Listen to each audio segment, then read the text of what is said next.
Hello friends, welcome to my YouTube channel. নমস্কার বন্ধুরা, মঞ্জু রান্নাঘর থেকে সবাইকে স্বাগত। তো বন্ধুরা, আজকে আমি আপনাদের কাছে একটি রেসিপি নিয়ে হাজির হয়েছি। রেসিপি হলো ঝিনুকের কষা। তো বন্ধুরা, আপনারা কেউ বলেন ঝিনুক, কেউ বলেন সুতি, তো আমি বলি ঝিনুক। তো বন্ধুরা, কিভাবে ঝিনুক তোলা যায় পুকুর থেকে সেটাও আমি আপনাদেরকে দেখাবো।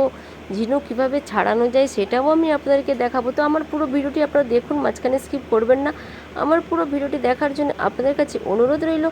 আর আমার চ্যানেলে নতুন শ্রোতা হলে চ্যানেলটি সাবস্ক্রাইব করার অনুরোধ রইল। লাইক, কমেন্ট, শেয়ার করতে বন্ধুরা ভুলবেন না। আপনাদের একটি লাইক আর একটি সাবস্ক্রাইব আমার কাছে অনেকটাই গুরুত্বপূর্ণ। আমার এই পুরো ভিডিওটি দেখে আপনারা কিন্তু বানিয়ে রান্না করে খেয়ে আমাকে কিন্তু বন্ধুরা কমেন্ট করতে ভুলবেন না। তো বন্ধুরা, এবার ভিডিওটি স্টার্ট করা যাক। বন্ধুরা, আজকে আমি আপনাদের কাছে ঝিনুক তুলে দেখাবো। ঝিনুকের কিভাবে তুলতে হয়, কিভাবে ছাড়াতে হয়, ঝিনুকের রেসিপি আজকে আমি আপনাদের কাছে দেখাবো। তো বন্ধুরা দেখুন, আমি ঝিনুক তুলছি। এই দেখুন বন্ধুরা,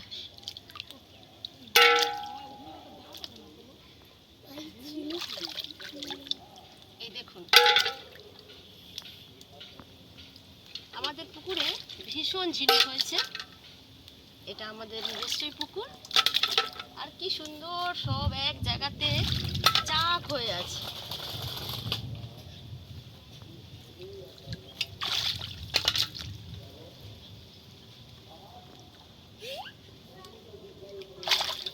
এই দেখুন সব কি সুন্দর মুখটাকে সব গুজে রেখে দিয়েছে। হাত বাড়ালেই সব দেখে।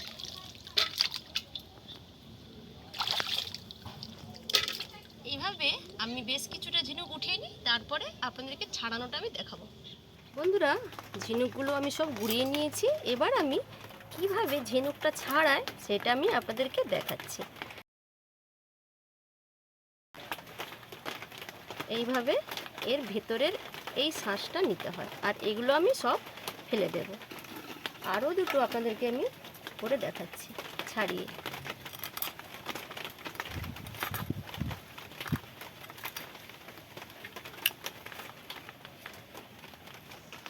কথাতেই আছে না যে ঝিনুকের ভেতরে মুক্তো পাওয়া যায়, সেই রকম এরকম ছাড়াতে ছাড়াতে যদি একটা মুক্তো জুটে যেত কতটা ভালো হতো বলুন তো বন্ধুরা।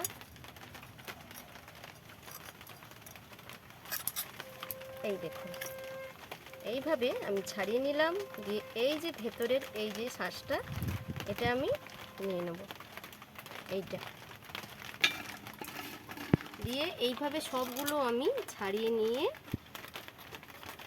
এবার ধুয়ে ভালো করে পরিষ্কার একবার করে নেব। তারপরে স্টেপে আপনাদেরকে আমি দেখাবো যে কি করে।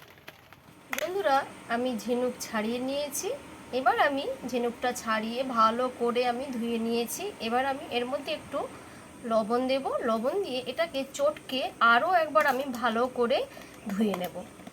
দেখুন বন্ধুরা, কড়াই বসিয়ে দিয়েছি। ওতে দিয়ে দিয়েছি আমি সরষের তেল 3 চামচ। এগুলোকে আমি ভেজে নেব।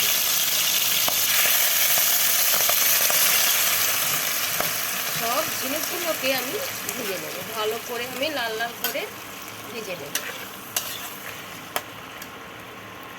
এবার আমি বাতিটা বাড়িয়ে দিলাম। এর মধ্যে আমি দিয়ে দেব হাফ চামচ হলুদ, আর দিয়ে দেবো অল্প একটু লবণ। কারণ আমি প্রথমে যে লবণটা দিয়েছিলাম, লবণটা দিয়ে কিন্তু আমি চটকে ভালো করে ধুয়ে নিয়েছি, তার জন্য আমি অল্প একটু দিয়ে দিলাম লবণ।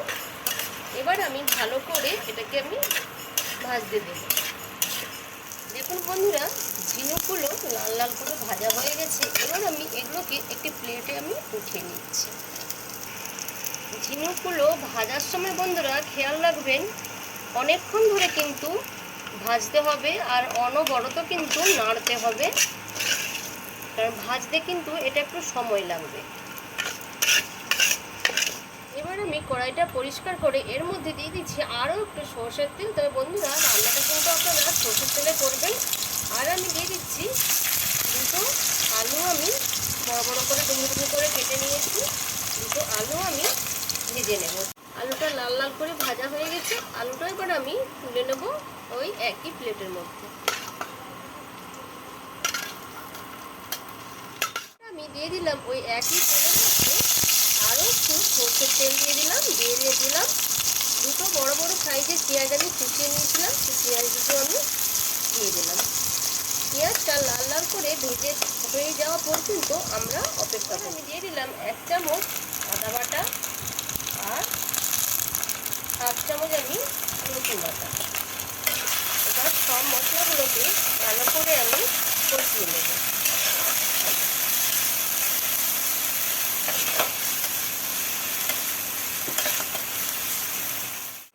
এবার আমি দিয়ে দিলাম একটু তেজপাতা আর দিয়ে দিচ্ছি 1/2 চামচ হলুদ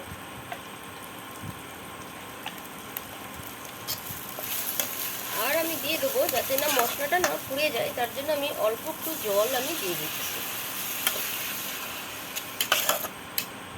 এবার আমি দিয়ে দেব কালার লঙ্কা গুঁড়ো, কাশ্মীরি মির্চি, ঝালটা আপনাদের স্বাদ অনুযায়ী আপনারা দেবেন। এবার আমি দিয়ে দেবো ধনে গুঁড়ো। এই ঝিনুক কষা বন্ধুরা আপনারা খেয়ে বাড়িতে রান্না করে একবার দেখবেন, দারুণ দারুণ লাগে, শরীরের পক্ষেও খুবই উপকার। আর আমি দিয়ে দিলাম 1/2 চামচ জিরের গুঁড়ো। এবার আমি সব মশলাগুলোকে ভালো করে আমি কষিয়ে নেব। এবার আমি দিয়ে দেবো অল্প একটু লবণ, কারণ ভাজার সময় আমি লবণ দিয়েছিলাম। এবার আমি লবণটা অল্প করে আমি দিয়ে দিলাম। এবার দেখুন মশলা থেকে তেল ছেড়ে দিয়েছে। আর একটু সময় কষিয়ে এবার আমি সব ভাজাগুলো আমি দিয়ে দিই। দেখুন বন্ধুরা মশলা কষানো হয়ে গেছে, দেখুন তেল ছেড়ে দিয়েছে। এবার আমি ভিজে রাখা ঝিনুক আর আলুটা আমি একসঙ্গে আমি এর মধ্যে আমি দিয়ে দিলাম।